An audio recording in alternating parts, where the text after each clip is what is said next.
Israeli forces press ahead with a deadly ground, sea and air offensive against the Hamas militants in the Gaza Strip. The U.S. stands in the way of the UN Security Council statement urging an immediate ceasefire in Gaza. Among the members of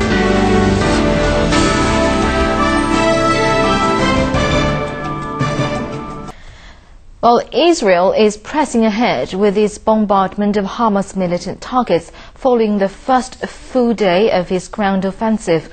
On Sunday, thousands of Israeli troops backed by tanks and helicopter gunships have pushed into Gaza. Sporadic explosions broke out in Gaza early on Monday.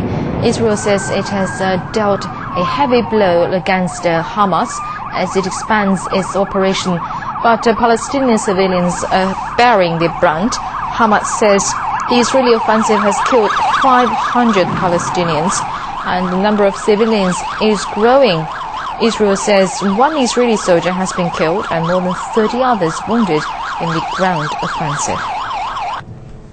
And Israel's president says Hamas is now beginning to feel the brunt of the pressure as Israeli forces continue their operations in Gaza. Shimon Peres made the remark via video link from Jerusalem during an interview on US-based ABC television show This Week. Zheng Siwei has more. It has been more than a week since Israel launched its offensive against Hamas in the Gaza Strip aimed at halting rocket fire on southern Israel. Amid global protests and appeals, Israel has so far rejected the possibility of a ceasefire. We shall not accept the idea that the Hamas will continue to fire and we shall declare a ceasefire. It does not make any sense. The president also says Israel had exercised restraint before the start of its aerial and ground operations. We don't intend neither to occupy Gaza nor to crush Hamas, but to crush terror.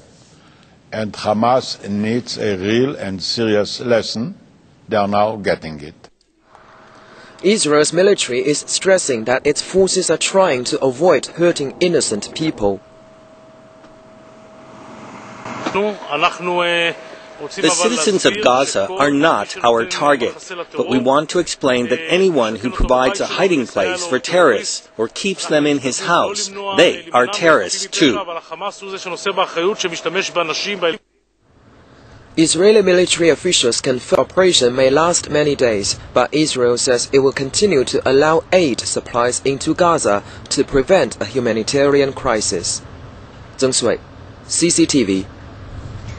Residents of the bombarded Gaza Strip are demanding that their children stop being targeted in the Israeli offensive. Without running water, ample food and proper medical supplies, they find Israel's claim that a humanitarian crisis does not exist to be unconvincing. Xie Zheng has more on that and the world's protests to end the hostility. Some Gazans ventured out of their homes to survey the destruction, as ambulances carries the dead and wounded to hospitals. Most shops, including bakeries, remained closed. Israeli airplanes dropped leaflets urging residents to evacuate their homes to escape further airstrikes. Tyre, a mother of 12 and a resident of the Khan Yunis refugee camp in southern Gaza, said she doesn't want to leave. Why would we evacuate our homes? Why are they lying to the civilians? They say that their airstrikes target the militants, but this is all lies. They target the children and houses.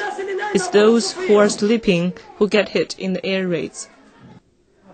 Medics say 3 Palestinian rescue workers were killed on Sunday, raising to 7 the total number of medical staff who have died in 9 days of bloodshed.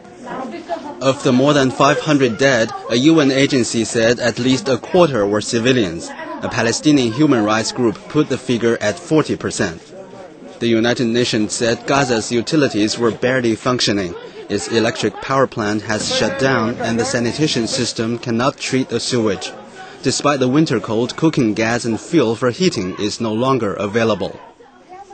Gaza is the most densely populated area on earth, 1.5 million people facing a dire human catastrophe. From Bethlehem and Hebron to Beirut and Brussels, protests continued around the world on Sunday and in some cases deteriorated into clashes.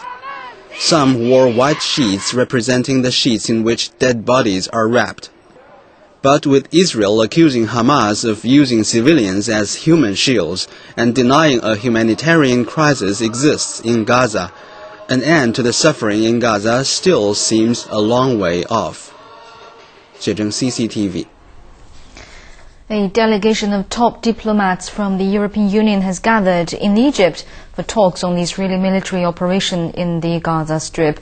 The delegation is currently on a tour of the Middle East to promote a ceasefire in the Palestinian enclave.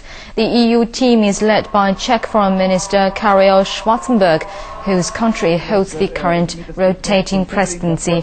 The bloc is keen on exerting efforts to reach a ceasefire and help relieve the humanitarian crisis in Gaza. The EU has pledged €3 million in emergency aid to Gaza, and also on Sunday, Israeli Defense Minister Ehud Barak met with the Middle East Quartet Special Envoy to the region, Tony Blair, to discuss the ongoing clashes. You've been with the Prime Minister.